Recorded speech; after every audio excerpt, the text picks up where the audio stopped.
Okay, so we got a tick noise. Is it a lifter? Is it a camshaft? Is it a timing chain? It sounds just like timing, right? I mean, listen to that. So there's no vibration on the covers. There's nothing else. Get this. Ready? Fixed. Look at that. Plug it back in.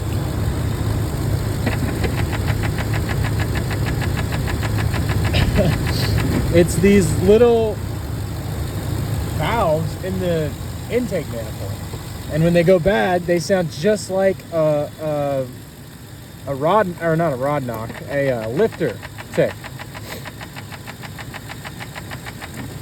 Crazy.